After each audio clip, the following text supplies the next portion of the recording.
Om Gananam Tva Ganapatigam Havamahe Kavim Kavinamupamashravastamam Jyeshtarajam Brahmanam Brahmanaspatana Shranvannotibhis Dasadanam Shri Mahaganadipataye Namaha Sadashiva Samarambham Shankaracharya Madhyamam Asmadacharya Paryantam Vande Guru Paramparam Om Shanno Mitrashyam Varunaha Shanno Bhavatvaryama Shanna Indro Bruhaspatihi Shanno Vishnururkramaha Namo Brahmane Namaste Vayo Tvameva Pratyaksham Brahmasi Tvameva Pratyaksham Brahma Vadishyami Artam Vadishyami Satyam Vadishyami Tanmamavatu Tadvaktaramavatu Avatu Mam Avatu Vaktaram Om Shanti Shanti Shanti.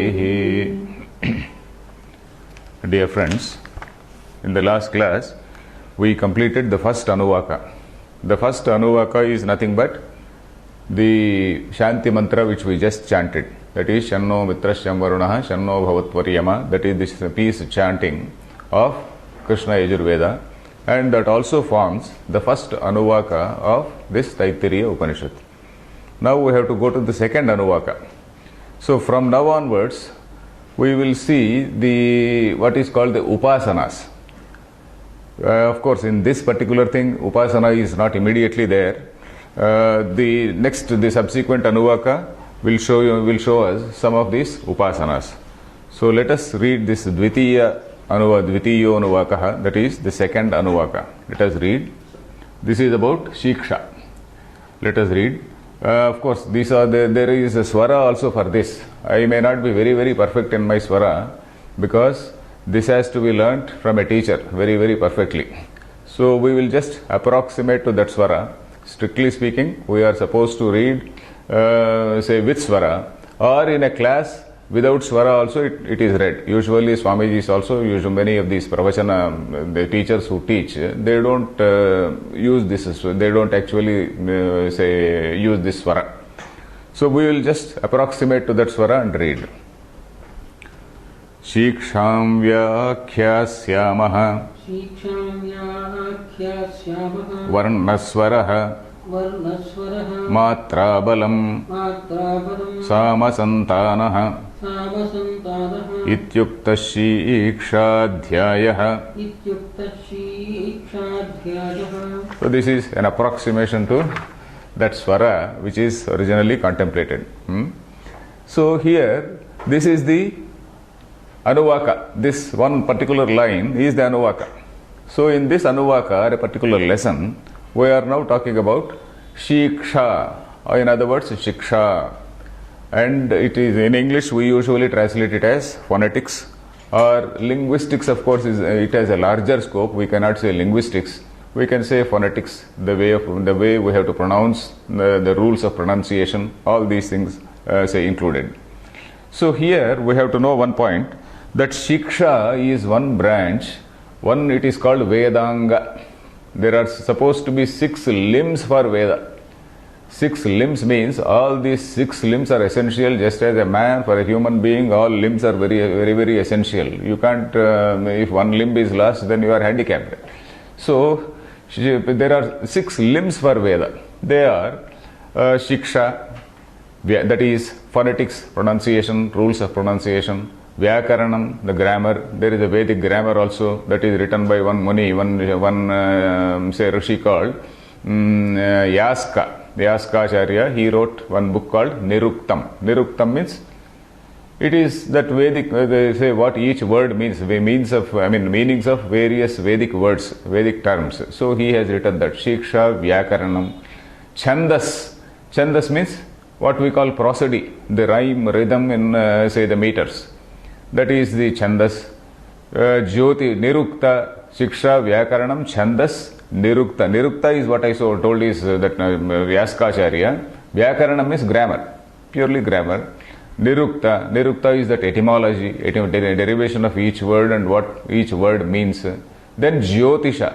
Jyotisha is astronomy and also astrology. A combination of this astronomy and astrology is Jyotisha.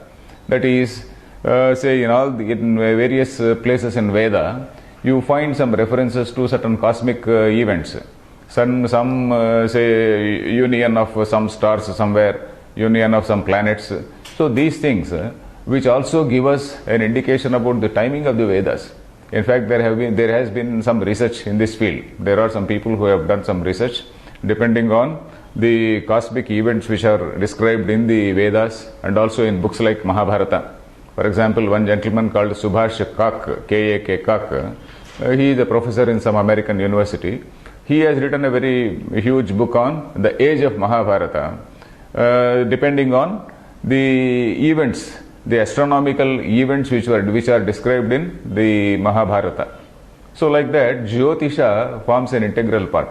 So at what time a particular ritual has to be done, in what manner. So in order to determine the time has to be properly determined. And this determination of time was done by observing the planets and stars. In olden days, planets and stars, they were the only guide for determination of Tithi, Vara, Nakshatra, etc., etc. What we call Tithi, Vara, Nakshatra, what we call Panchangam. In English we call it almanac. For this almanac, preparation of this almanac, all these things were needed. Tithi, Vara, Nakshatra, Yoga, Karana. These 5 things are the 5 angas for the Panchanga. So, for all this, the knowledge of Jyotisha is very much required. Knowledge of this astrology and astronomy is very much required. Astrology, nowadays we only say you go to an astrologer and then you ask for to know about our future. So astrology is such a limited, it is now understood in a very, very limited sense. But then Jyotisha has a larger scope. It is basically observation of the stellar phenomena. So that is the point. So Jyotisha and Kalpa.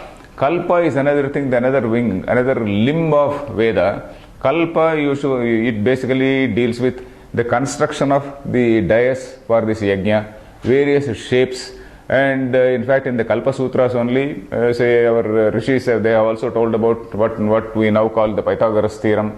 So all these things you can find out. There is a lot of mathematical calculation there. Some mathematics also, the Vedic mathematics also is a derivation of that Kalpa Shastra, what are called Shulba Sutras. So all these things, they are supposed to be the limbs of the Veda. And Shiksha is one such limb, because you are learning a particular subject, and if we do not pronounce the words properly, and pronunciation, if it is not done properly, it changes the meaning also. So the fun of it is, one may question, okay, we are speaking English in a very funny manner. The American or British people, they may laugh at our English. But then, and we also laugh at their, say, Sanskrit. If somebody from, say, England comes and reads Sanskrit, we also laugh at them. But then, if you communicate, say, wrongly, suppose the intonation, every language has a particular intonation. If the intonation is very wrong, then it can give a totally different meaning. So that is why this pronunciation has to be known properly. The intonation also has to be known properly. So suppose I say, okay, what is he doing here? I suppose I do not emphasize on any point. What is he doing here? It does not mean much. We do not know, nobody knows from what point of view I am speaking. So suppose I say, what is he doing here? So I am giving an emphasis on he. What is he doing here? So that means all other people, they are permitted to be here, but only he is not permitted to be here. He is something who is an outsider. He belongs to a rather, he is not somebody who is expected here right now. So that is the meaning. Suppose I say, what is he doing here? What is he doing here? Suppose I emphasize on here. Yeah, that man can go to all other places, but not to this particular place. So depending on the emphasis, we can think of any number of such lines in all languages. In all languages we can think of such lines. So here the Shiksha is supposed to be very, very important. There is the old saying that Shiksha Granam tu Vedasya. Shiksha is supposed to be Granam tu Granam Vedasya. Vedasya Granam means that is supposed to be the sense of smell. Grana means the sense of smell. Suppose you don't have that sense of smell, then obviously you are handicapped. So if Veda loses the Shiksha, it is as though it is losing its fragrance. It is almost like a fragrance of the Veda. When Veda is recited with all these Udatta, Anudatta, Displuta, all these swaras properly, and with proper intonation, with proper modulation and all that, it produces a particular impact. So it is, suppose it is not there, then all that flavor is gone. Suppose I say you take coffee also, you say there is a good flavor. So Shiksha Granam tu Vedasya, the Shiksha is something like a flavor, something like a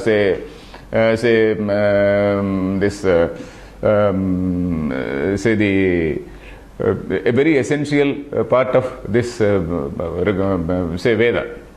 So what did I say? Fragrance. Yeah, flavor. I was searching for that word, fragrance. Fragrance or flavor of that Veda. So Shiksha, now it is being told. Shiksham, the word actually is Shiksha. The actual word is Shiksha, but here we say Shiksha because sometimes in Vedic say language, sometimes there is a dirgham. That of course Shankaracharya is going to point out. So Shiksham Vyakhyāsyāmaha means we are going to elaborate on, we are going to explain, we are going to expostulate. So that is why Vyakhyāsyāmaha, future. We are going to explain, we are going to elaborate. So that is it. Then what are all these points? What are the things which are contained in this Shiksha? Varnaha, Swaraha, Matra, Balam, Sama, Santana. These 6 points are there in Shiksha. And I was talking about this Shiksha as a limb of the Veda. So that is why there are so many texts on Shiksha. For example, Panini. Panini has written a book called Paniniya Shiksha. There is one Shiksha called Narada Shiksha. There are many other Shikshas written by so many sages. So it is something like a phonetics book. Suppose any number of writers must have written on phonetics. So it is like that. So we have got about say 30 to 40 such say Shiksha books even now available. So many books are available, very readily available books you can find from this Sanskrita say Prachara Parishad bookstall. So they do have this Panini Shiksha etc. And in this Panini Shiksha there is one very very well known shloka which is also quoted by say Anandagiri here about the importance of this swara. For example, he says Mantro hinaha swarato varnato va. This is from the Anandagiri Tika I am reading. Mantro hinaha swarato varnato va mithya prayukto na tamarthamaha sa vagvajro yajamanam hinasti yathendra shatrus swarato paradhat. So it refers to one story. I will tell the story. It seems there was one say priest for the gods. And sometimes priests also can be mischievous. So that priest, instead of offering havis to devas, he was also giving part of it to the demons.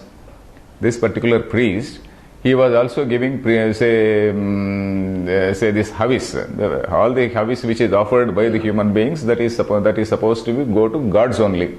And then there is a priest who is there, that the priest on behalf of the gods. So he is not only giving to the gods, he was also giving to the demons. So Indra somehow found it out and then he killed that man. So that man's father named Tvashta, his name is Tvashta. So he wanted to take revenge on Indra because Indra had killed his son. So he wanted to do some big yajna in order to get a son who would be the killer of Indra. He wanted to take revenge on Indra, so he wanted to have a son who was going to kill that Indra. So for that, he started a sankalpa. Sankalpa is our objective, our mission. Let us say sankalpa. The very word sankalpa means the mission, the objective in mind. So his mission was, okay, let me have a son who will be the killer of Indra. So for that, he said, Indra Shatrur Vardhasva. Whenever he was giving an offer of, let's say, some oblation into the fire, he was saying, Indra Shatrur Vardhasva Swaha. Something like that he was saying. So for this Indra Shatru, there is an emphasis to be given. If you say Indra Shatrur Vardhasva, it gives one particular meaning. If you say Indra Shatrur Vardhasva, it gives another meaning. It is something like, what are you doing here? It is like that. In every language, I said there is a stress, there is an intonation. So this man, he said, Indra Shatrur Vardhasva, which gave a totally different meaning. For example, we are going to see one line, in one Anuvaka later, where we are all very, very familiar with this one or two words. For example, Matru Devo Bhava, Pitru Devo Bhava, Acharya Devo Bhava. You are aware of it. Matru Devo Bhava, we say. So the emphasis is on Matru. Matru Devo Bhava, Pitru Devo Bhava. So that is how it goes on. So there, what is the meaning of that Matru Devo Bhava? Mata Devaha Yasya Saha. Mata Devaha, that is, Mata is God for him. So such a person for whom his mother is the God. Pitru Devo Bhava, Pita Devaha Yasya. That is, one for whom the father is the God. So that is what it means. So it is, in Sanskrit we call it Bahurihi Samasa, isn't it? One, say, one for whom. So when it refers to a third person, it is called a Bahurihi Samasa. So Pitru Devo Bhava. Pitru Devo Bhava means one for whom the father is the God. So this man, when he and suppose we say Matru Devo Bhava.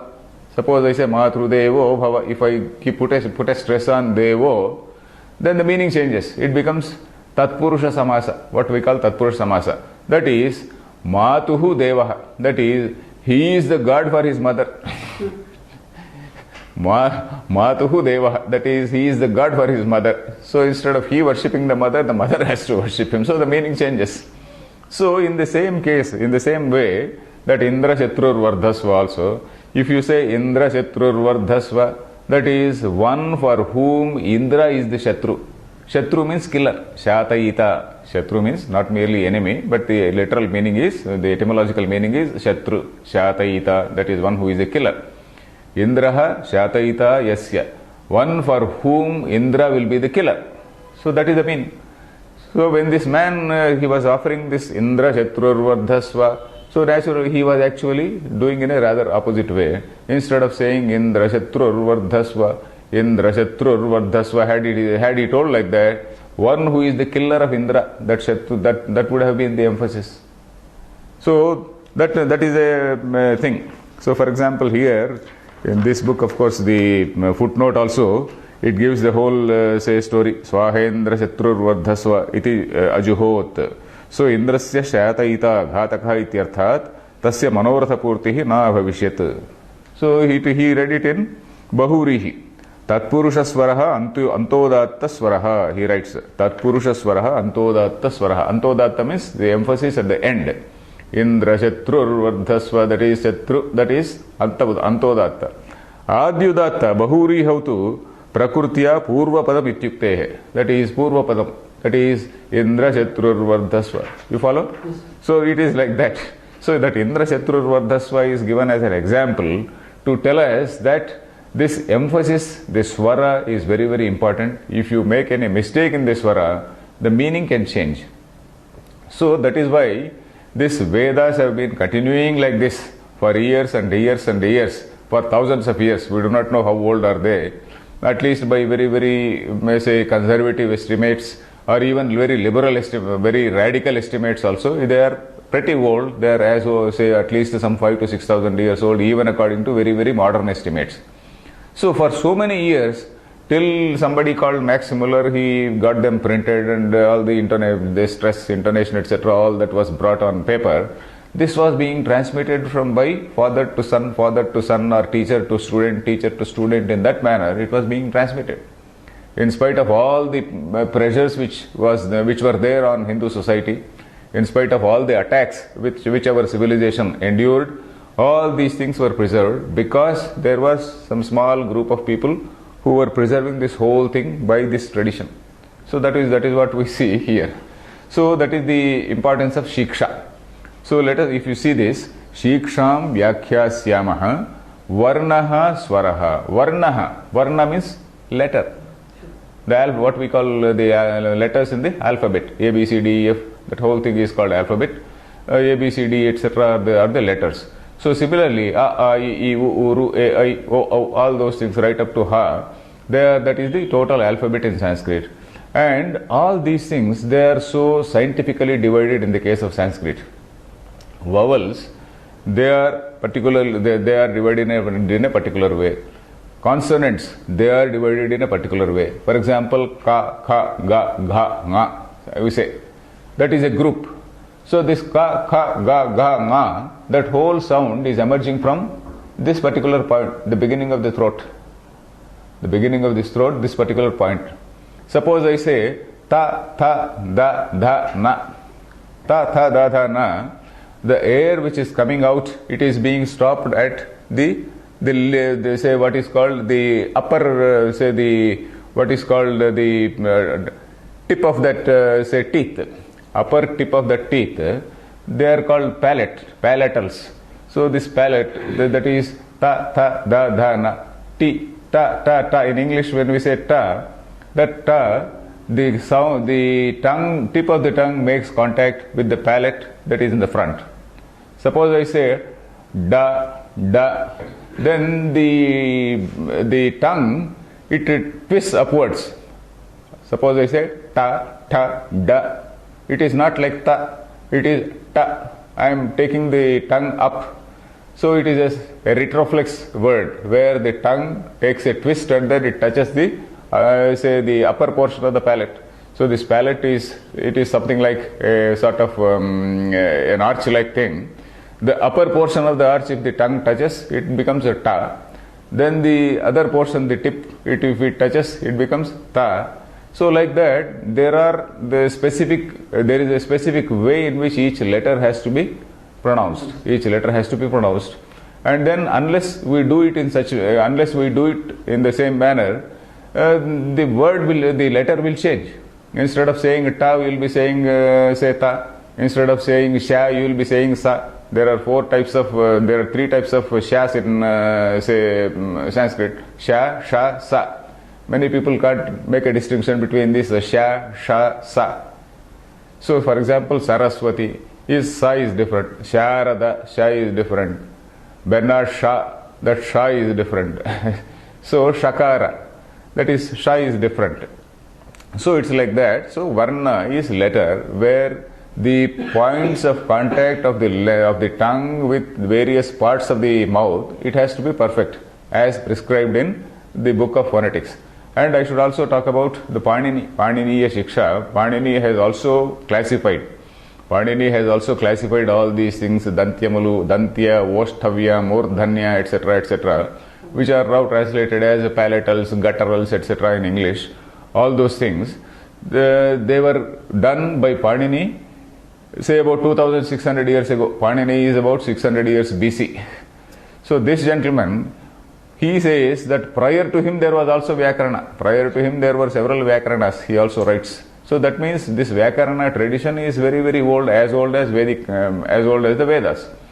So, and we should also note one thing, that the subject called linguistics, it was not there. It was not there till about 19th century.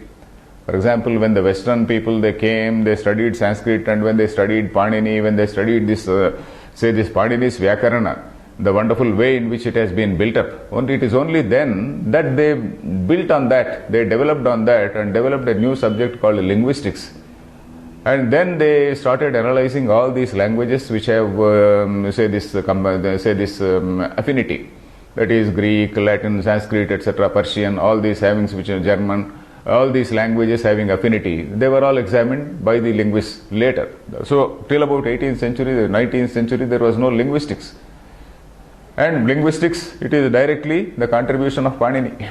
After studying this Panini only, this linguistics has come about. So that is the importance of Panini's Vyakarana. So Swara is accent. We were just reading Shiksham Vyakhyasyaamaha, that we use that the Dirgha Swara. Dirgha Swara, we say Vyakhyasyaamaha, Sahasrashirsha Purushaha, Sahasrakshas Sahasrapat. So Sahasrashirsha, Sahasrashirsha Purusha. She is, the Dirgha is there. Sahasrashirsha, no, is there a Dirgha there? No, there is no Dirgha. Sahasrashirsha Purusha, Sahasrakshas Sahasrapat. No, it is not there. Prachodayat, there is a Dirgha. So it is like that. So anyway, that swara is accent, whether you are what type of emphasis you are giving. There are certain words which are not, and there are certain letters which are not given any emphasis. So for that in Sanskrit, you find, say old texts, if you see, there is this notation also, phonetic notation also given on these mantras.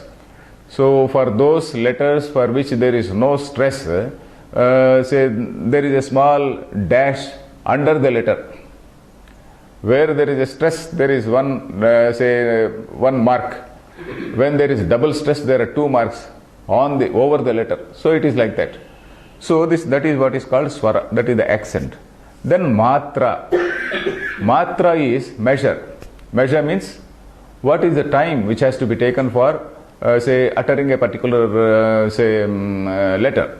Suppose I say a, it is called 1 matra.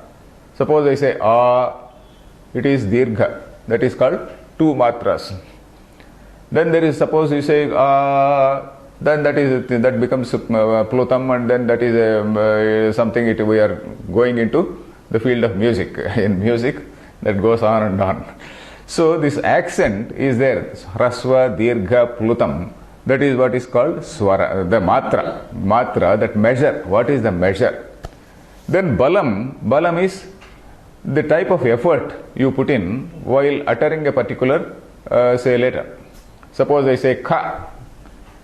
Kha means I have to stop air right at this point, just as in the case of pronouncing ka. And then I should also give aspirate. I should also aspirate it. That is, I have to let out some air also. If I simply say ka, I am not leaving out much air. If I say kha, I am leaving out some air. So that is called aspiration rather. So if I add an aspirate, that is ha, h, that becomes ka. So if I don't do that, simply it will become ga, say ka. And suppose there are some other words, for example, say ha. Ha, there is a tendency in some places to pronounce it as ga. They don't say hound, they say hound. So H-O-U-N-D, they pronounce H as, they don't say ha, they say ga. So there are certain, regional variations like that. So it should not be like that. The balam has to be proper. All parts of the, speech, not parts of speech, parts of, the mouth, they have to make proper contact as expected. The tongue has to dance in different ways. The tongue has sometimes the front portion of the tongue touches, sometimes the rear portion of the tongue touches. So like that, tongue has to make so many twists. So it is only then the proper word is pronounced, a proper letter is pronounced in a proper manner. So that is what is called balam, effort. What is the effort? Instead of saying bha, if I say only ba, the meaning will change. Many people will not pronounce bheda, they only say bedha, as in badha. We should not say bhada, we should say badha. That dha, emphasis should be there on the second letter. And we should not say bedha, we should say bheda. So that is how that effort is very much important. Then sama. Sama is that modulation. Modulating the sentence in a proper way. Modulating a sentence to speaking in a normal way. Speaking in a normal way, instead of for sama varnanam madhyama vritya ucharanam. Yeah, madhyama vritya ucharanam means, suppose I say the same sentence, sama santanaha, I say sama santanaha. So that is the time that is the modulation which is needed. Suppose I say sama santanaha, it is too fast. Sama santanaha, I say, suppose it is too slow. It should not be like that. Madhyama vritya ucharanam, Shankaracharya is going to say, that is madhyama vritti, that is proper correct time. You should not either drag on, nor should you be too fast. In India, we have a tendency to speak English too fast. We have a tendency, particularly the convent, educated people, the boys and girls, both boys and girls, their English is so fast, we cannot even understand. We cannot understand. In fact, I myself, I have this problem. I also speak in a rather fast manner. We have to deliberately speak slowly so that it falls into that say modulation, the correct modulation, the standard modulation pattern which is actually expected by the say native speakers. So at least if we cannot speak like native speakers, at least we should not speak in a grossly grossly inappropriate manner. So anyway, this sama is that modulation. We should not speak too fast, we should not, nor should we drag it. That is one thing. Then santana. Santana is the words, there should not be too much of gap between the letters. Santana, it should be a continuation. Santana, you know. Santana, the normal meaning of santana is having children. You have a son, your son also has a son, that fellow has also again a son or children. So like that, that is santana. It is a continuity. And you should not say, you should not break and then say sama.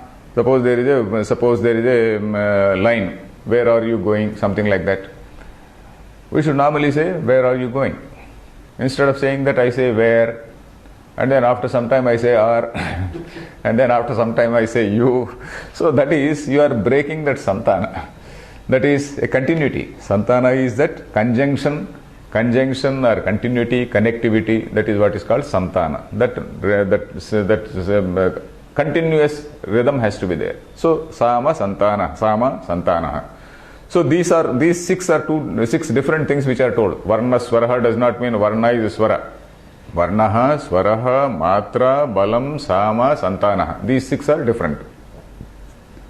Ityukta shiksha dhyayaha. So that is how shiksha, the chapter on shiksha goes.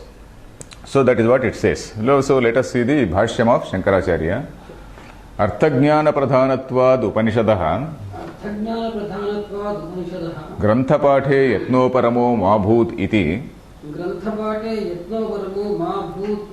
Shikshadhyaya arabhyate. Okay, Arthajnana Pradhanatvad Upanishadaha. We have seen that Upanishad is something where this Artha is important. Artha means meaning. Arthajnana Pradhanatvad. Because you see, in a ritual, meaning may not be very important. Of course, ritual also, the pronunciation, etc. has to be very perfect, because it is only then that the desired result is produced. It is only when this entire whole thing is properly pronounced. But in the case of Upanishad, the meaning is more important. That is because you are doing this mananam and nididhyasanam. You have to first of all understand. So in order to understand, unless you know the right meaning, they say there will be total contradiction, there will be total chaos in the mind. So it has to be understood properly. It has to be mananam. Mananam means recapitulating and thinking on that, by questioning it, logically evaluating what you have learned. So that is what is mananam.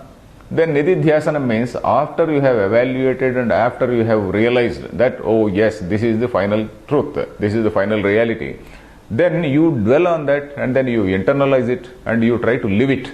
So just living what you have learned. So that is what is nididhyasana. So for that, Arthajnana is very, very important. So that is what he says, Arthajnana pradhanatvad Upanishadaha, because in the case of Upanishad, Arthajnana is very, very important. Granthapathe yatnoparamo mabhut, let there not be any laxity, let there not be any sort of laziness while learning this, say, patha, grantha patha. Yatna uparamaha. Uparama is, yatnoparama is lack of shraddha, lack of, say attention. So that mabhut means may it not be there. Iti Shikshadhyaya arabhyate. This adhyaya is being commenced. Shiksha Shikshyate anaya iti Varnad yucharana lakshanam. Shikshanta iti va shiksha Varnadayaha. Shikshaiva shiksha Dairghyam chandasam. Okay. So shiksha, he is explaining the word shiksha. The actual word is shiksha, as I said, not shiksha. Shiksha, the meaning, the derivation is shikshyate anaya. Shikshyate means jnayate. By this something is known. Jnayate. It is known by this, learnt from this. So that is jnayate anaya iti shiksha. Shiksha is strilinga, so that is why anaya. that anaya pronoun has come. Anaya, if it were to be masculine, it would be anena. So shikshyate anaya iti shiksha. What is that? Varnadi ucharana lakshanam. How exactly a varna, a letter, has to be pronounced. So there is a definition for that.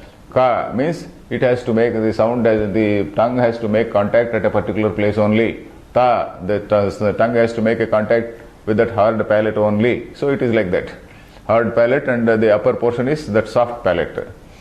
So anyway, shikshyante iti va shiksha. Shikshyante varnadayaha shikshyante. That is, all these varnas etc., they are being taught. Shikshyante, that is karmani. They are being taught. So for that reason it is called shiksha. Then shiksha iva shiksha. The shiksha word is written as shiksha because dairghyam chandasam. Dairghyam means that long word. That long word. Dirgha. Dirgha means long. That long word is chandasam. Chandas means Veda. The word chandas means Veda. Chandasam means it is a Vedic, it is a sort of Vedic, say, we can't even say Vedic license. It is a Vedic way, or rather Vedic style, let us say. It is the Vedic style of saying it. Shiksha, sometimes the Rishi may say Shiksha, sometimes he may say Shiksha, it is like that. Then tam shiksham vyakhyāsyāmaha vispashtam asamantat kathayishyāmaha. Okay, tam shiksham. That particular shiksha we are going to tell. Vyakhyāsyāmaha. He is giving the meaning of vyakhyāsyāmaha. V plus a plus kya. V plus a plus kya becomes vyakhya, isn't it? V visheshena. A samantat. Samantat means wholly, totally. A samantat, totally. V visheshena, totally. Very exclusively, specially, totally, all those meanings. A samantat kya. Kya means to tell, to convey, to make you know. That is kathayishyāmaha, to tell. So vispashtam, vi spashtam, a samantat, vi is spashtam, very very clearly, a samantat, totally, kathayishyāmaha, we are going to say. Then he is giving the meaning of that, giving the root also. Chakshingaha khyāngyādishtasya vyāng purvasya vyakta vakkarmana etad rūpam. So here we are again, he is again testing our pronouncing ability. Chakshingaha, that is a nga, kaka gaka nga. Then vyāngya khyāngyādishtasya nya, cha cha ja ja nya. That is, the tongue is changing, the tongue's position is changing. So chakshingaha means for the chakshing dhatu. Chakshingaha means for the dhatu called chakshing. Chakshing is the dhatu, that is to tell, to explain, that is the dhatu, that is the root. Khyāngyādishtasya, khyāng adishtasya, khyāng is the upasarga, khi, that is, khyāi. Adishtasya. Adesha means it comes and forcibly replaces, it is replaced by something else. Khyāng adishtasya vyāng purvasya. Vyāng is the adesha. Vyāng, it is, say, vyāng, V plus A is vyāng. That is vyāng purvasya. V plus ang, they become the purva. They become the, what is this, upasarga. They become the prefixes. They become the prefixes for this chakshing. Chakshing becomes kya. Chakshing is replaced by kya. That is what is called adesha. Adesha, there is one, Vyakarana principle called Shatruvad Adeshaha, Mitravad Agamaha. There are two words, we need not go into that. Adesha means, suppose Khyang Adesha, when we say Khyang Adesha means Khyang is coming and sitting in the place of something, it is displacing something else and then sitting in its place. So for this Chakshing Dhatu, Khyang is the Adesha. So Chakshing disappears and Khyang sits there. Along with V plus Ang, Vyang Purvasya. V plus Ang, they are the Upasargas. So Vyang plus Kya, it becomes Vyakhya. Vyang Purvasya, Vyakta Vakkarmanaha etad Rupam. This Rupam is this particular form is formed to give the meaning Vyakta Vakkarmanaha. That is to tell expressly Vyakta Vakkarmanaha. Vak is the karma there. That is explaining, speaking. speaking out. So that is the karma, that is the activity involved there. Tatra varnaha akaradihi swaraha udattadihi matra hraswadyaha balam prayatna visheshaha. So this is what we just discussed. Tatra varnaha akaradihi. Akaradi means starting with a, I, u, right up to kaka, gakanga, and then right down to shasha, saha. So right up to that. Then swaraha udattadi. I told about this udatta swara, anudatta swara. That is Indra Shatrurvardhasva, Indra Shatrurvardhasva, where that udatta, that emphasis has to be given. That udatta, anudatta, pluta, so the swara, the things are there. Then matra. Matra is that measure. How, what is the length of each, say, letter. Matra is hrasva. Hrasva, dirgha. That is this, say, plutam. Plutam here comes. Hrasva, dirgha, plutam here comes. Then balam prayatna visheshaha. Balam is that effort which is made to produce a particular letter. Then sama. Varnanam madhyama vrutya ucharanam. I told about madhyama vrutya, not dragging too much, not rapidly shooting. So there are some people who shoot off rapidly and then we can't even find out, we can't even understand what they say. So madhyama ucharanam samata. Samata is that steadiness. Then santanaha santatihi. Santana is that continuity. That continuity, that conjunction. There is a connectivity between letter and another letter. You have to read from this. Sama varnanam madhyama. Okay. Sama Varnanam madhyama vrutya ucharanam. Varnanam madhyama vrutya ucharanam. Vrutyocharanam. Vrutya ucharanam samata. Santanaha santatihi. Samhita ityartha. Samhite ityarthaha. Yesha hi shikshitavyorthaha.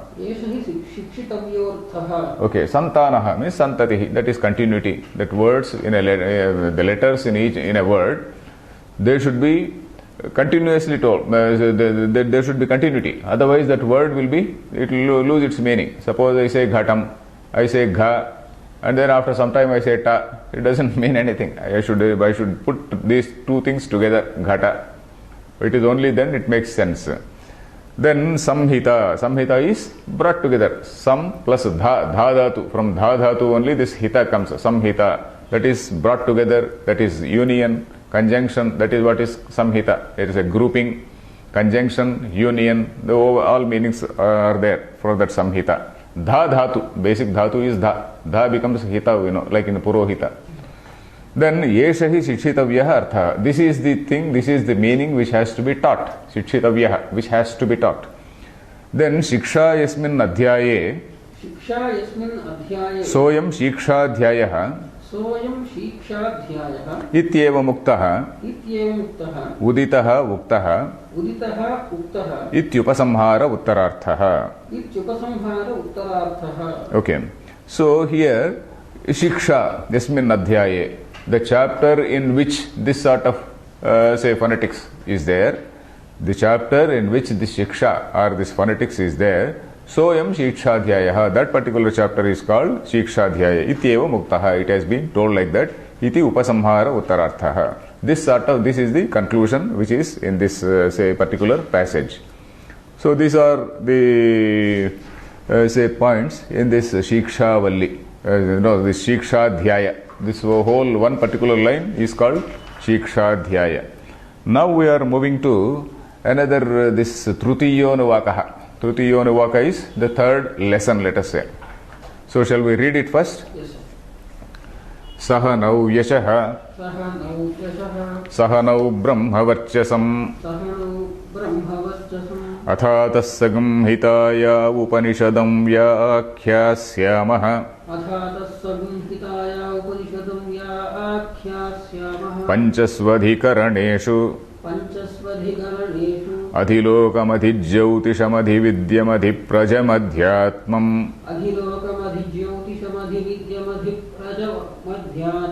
Tamahasagam hita ityachakshate. Okay. So I am reading from this Taittiriya Aranyakam, where this Sayanacharya's Bhashyam also is there. So this is printed by this Anandashrama. Anandashrama thing, where these notations are also given. This Udatta, Anudatta, these notations are also there. We will at least approximate to that. Saha nau yashaha, saha nau brahmavachasam. So from here we are now seeing what are called upasanas. So I have to give you some introduction to this upasana. So here of course our Sayanacharya writes, Dvitiyenuvake drushtaduštopakari granthapatha niyamo vihitaha. This Dvitiyanuvakaha, that is the Shiksha. That also is drushta upakari. Drushta adrushta. You see, drushta upakara is when you know the meaning, you are able to understand properly, you are able to say go to the level of Shravana, Manana, Nididhyasana. So that is the drushta. Adrushta is, even if you do not know the meaning and all that, it gives you some adrushta phala, it gives you some punyam. You are uttering all these mantras in some ritual. Even if you do not know the meaning, because you are uttering them in a very perfect way, it gives you some fruit. That is what is called adrushta phala. So for that purpose, we have seen that Shikshadhyaya. Here in this Tutiye, Aihika Amushmika Phalasiddhaye Kachid Upasana Vidhiyate. Aihika Amushmika. So there's some phalam, some result in this world and also in the other world. So for that, he is going to tell Upasana. So from this chapter onwards, till about 11th Anuvaka, till about 10th Anuvaka, we are going to see different Upasanas. And why one question may come. We are now sitting in a Upanishad class, and this Upanishad class is supposed to tell us what is Jiva, what is Brahma, what is your nature, and then how Jiva is Brahma, equal to Brahma and whatnot. We are supposed to be enlightened about that. Why are you talking about this Upasana? So that sort of question may come. And our Sayana also has he has posed that question for himself. He says that it is something like Dehali Deepanyayena. He says Kandadvaya Sheshatvat Dehali Deepa Pradipanyayena Ubhayoh Kandayor Madhye Abhihitaha. He says, this Sayanacharya, he writes, you see, when talking about the Vedas, we talked about two levels in Veda. That is, Karma Kanda is one level, then the Jnana Kanda is one level. So that is why when you offer, when you do this Agni Karya, Agni Puja, Agni Karyam also, there is one shloka which they repeat. Kandadvayopapadhyaya Karma Brahma Swarupine Swargapavarga. There is some line which I forget. Swargapavarga, some line is there. Okay, what does it mean? Kandadvayopapadhyaya. This Agni is something which is there for Karma Kanda and also for Jnana Kanda. Kandadvaya Upapadhyaya. In both Kandas you are mentioned. Then Swargapavarga. You are the person leading to both Swarga and also to Apavarga for Moksha. So that is how this ritualists, when they start this yajna, in all yajnas, if you have observed, whenever there is some yajna performed, this particular shloka is recited. This is praising this Agni. So usually this Veda is treated as two parts. But sometimes it is also classified in three parts. It is seen in three levels rather. Three levels, that is Karma Kanda, then there is an intermediate level called Upasana. Then the final is Jnana Kanda. So this Upasana is a state of transition from this pure Karma to pure Jnana. In this Jnana Kanda, there is no Upasana. Jnana Kanda does not talk of any Upasana. Tattvamasi, Aham Brahmasmi, etc., etc. They are sentences to be understood as they are. There is no Upasana there. Tattvamasi is no Upasana. Aham Brahmasmi is no Upasana. So, but then, when say a person is doing a karma, a person who is doing karma may or may not know the meaning. So such a person, he has to be gradually elevated to the level of jnana. So the Veda has got a sort of syllabus. It is something like initially you do some rote learning, and thereafter you grow to a particular level, and then you start deliberating on that. Then again you understand, you realize, you become a wise man, you become a jnani. So that is the final level.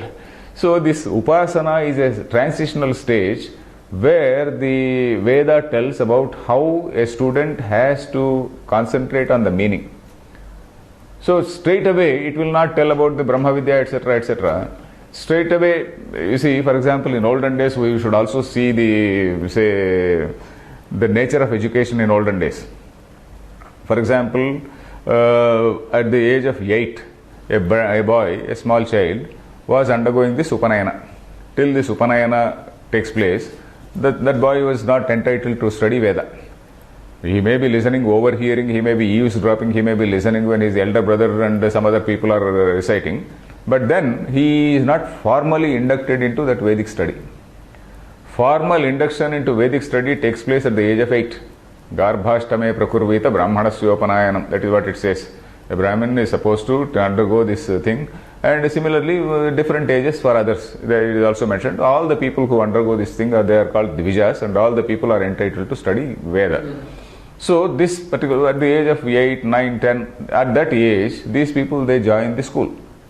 So there is a teacher, and then the teacher is having all those people. That is what is called Gurukula. So that you visualize that situation, where today of course there are some buildings, there are some colleges, etc. In olden days there were no buildings, no colleges. A guru had his own ashram in some sort of semi-forest, maybe some outside the town or outside the village, in some sort of semi-forest area. And all the students, they could go there, and then they could stay there. So and then the guru had some establishment to prepare some food and give to them. Guru's wife and maybe some other establishment is there. So they used to sit there and learn. So a boy of 8, he will not be able to understand the meaning of these Vedic mantras. He will not be able to understand Tattvamasi, Aham Brahmasmi, etc. But then he learns all these things by rote. The whole Veda he learns by rote in about 8 years. In about 8 years he learns by rote. The total, all the 82, what we call Panna of the Veda, he knows. And of course he will be studying Sanskrit also by side, not like today's Veda Pandits. They don't study Veda. In olden days, of course, they knew Veda, they learnt all other Shastras like Tarka, etc. They studied all that. But then recitation was very, very important, because that is the only way in those days. There was no CD, there was no, say for example, printing machine, there was no, tape, there was no voice recorder, there was nothing.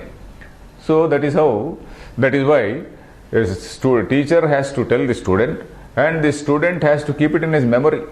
His mind is the only storehouse. His mind was the only say hard drive, or say whatever drive you call, that mind was the only hard drive where he had to keep all that. And then the software also is the mind only, so he has to activate the software at one particular time. So activating the software is what is called upasana. That is, he learns it, he has got all those things in the hard drive, and then now he has to slowly switch on. He has to slowly, there is a transition from this karma level to the upasana level, to the jnana level. In between he has to concentrate his mind. Concentration is, that is, you have to take a particular mantra and then you have to dwell on it. So that is what is upasana. So I will just tell a few features of what is this upasana. So upasana in the Vedic situation, if we see, or in Indian situation if we see, somebody says, I am doing some Saraswati upasana, I am doing some other Devi upasana, some other Ganesha upasana, etc., etc. What does it mean? We are referring to a sort of a personal connection, with a particular form. Though the Supreme Reality or Brahman is having no form, no guna, but still you are visualizing. Upasakanam karyartham brahmano rupa kalpana, it says. In that nirguna Brahma, in that Brahman, or in that entity called consciousness, which has no rupa, which has no shape, no name, etc., you are visualizing a particular name and form according to your need.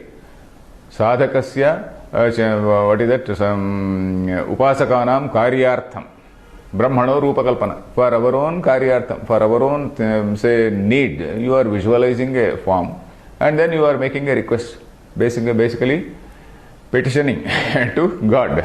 So, but anyway, it is a sort of personal, the petitioning is one level. But even without petitioning, you are doing it as a matter of duty. You are doing it, you are visualizing a particular deity, and you are trying to elevate yourself to the level of that deity. So that is again a upasana. That is what is called aham graha upasana, where a sadhaka is trying to elevate himself to that level of purity, let us say, that level of purity, that level of perfection. So that is what is a sort of personal connection with a particular form.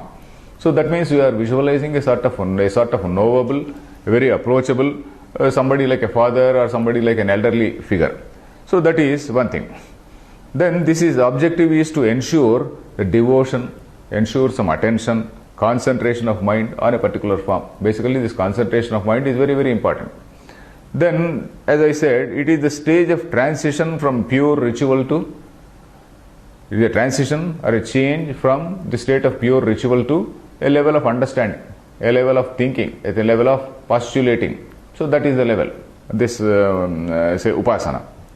Then it is a sort of, in other words, it is weaning a person away from the karmas, weaning a person away from this karma and then take him to a higher level.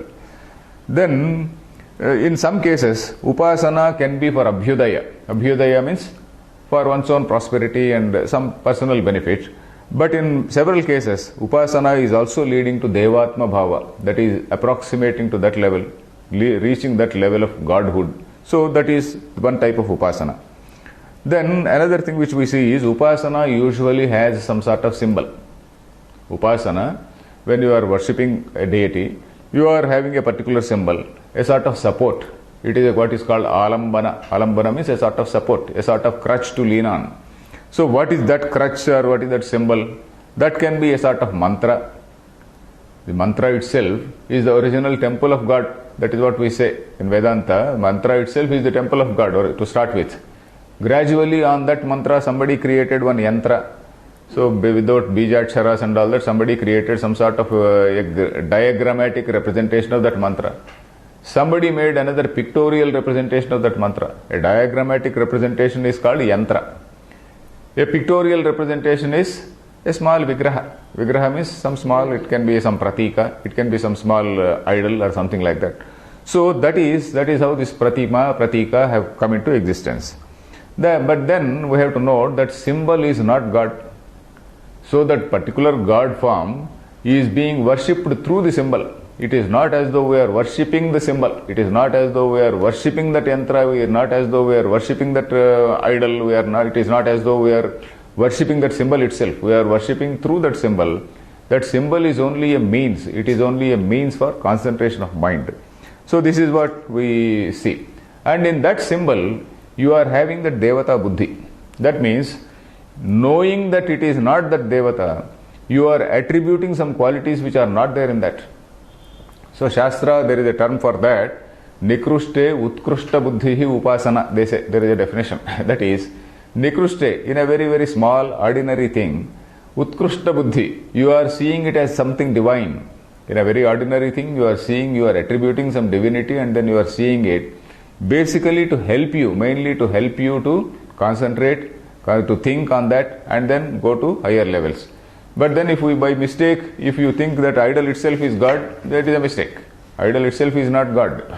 You are only worshipping through that idol. Idol is only a pictorial representation of the concept of the deity which a person has imagined. So this symbolism again, it is not arbitrary. The symbolism, it cannot be arbitrary. It is again, say, derived in with a particular logic behind. So, for example, I was telling about the Om, how that symbol Om was derived. Not in this Taittiriya session, but in earlier sessions, maybe Katha Upanishad or some other sessions, I was telling elaborately about how that Omkara is derived. So, that is, there is a lot of logic. There is a systematic way in which that abbreviation or that particular symbol has been derived. So, that also we have to see. So, then, what is this level which you are doing upasana? This level is called Saguna level. Saguna means that which is having some attributes. We know that Nirguna Brahma is not having any type of attributes. It is of the nature of pure consciousness. Though it is like that, you are attributing some qualities. You are attributing qualities like, okay, this quality, this particular deity is responsible for welfare of this universe. This particular deity is responsible for creation. This particular deity is going to give all the boons. This particular deity, we say, okay, Saraswati, she will give all wisdom. Ganesha, he will give all wisdom and he will remove all obstacles. So like that, you are attributing some gunas. This is all Shastriya Adhyasa, we say. This is a sort of, say, attribution of those ideas on that symbol. So this is another thing which we see. we are worshipping at a Saguna level and not at the Nirguna level. That is not a Nirguna type of understanding, it is a Saguna type of understanding. So because it is still a transitional stage, you are transiting from a very, very lower level called karma to a higher level. So these are all practices to concentrate, to do some adhyasa, shastriya adhyasa, to dwell on the meaning. So that is how we are gradually going on. So this is what we have to know about this upasana, because this is all because the rishis they had that integral vision. They were seeing the divinity in all. So that is why we find that in some of these Upanishads, in some of these upasanas which we are going to see, they say this upasana on Surya, upasana on Varuna, upasana on Chandrama, upasana on say this symbol can be an external symbol or a symbol within the body. For example, eye, upasana on the eye, Akshipurusha upasana. Upasana on Daharakasha. Daharakasha means this so-called say emptiness which is there in our own say heart. The emptiness means Dahara, Akasha. Akasha means basically something which is a shunya or empty, we say. So that is nothing but this is not different from Shuddha Chaitanya. So that way you are supposed to contemplate. So the symbol can be an external symbol or an internal symbol. So there are so many say characteristics for these upasanas. This is a general introduction to the upasana. So next class we will see this Trutiyonuvakaha, that is Sahanav Yashaha, Sahanav Brahmavachasam, etc. So there we have to see this Samhitopasana, what is called Samhitopasana. So we'll see in the next class. Om Purnamadah Purnamidam Purnat Purnamudachyate Purnasya Purnamadaya Purnameva Vasishyate Om Shanti Shanti Shanti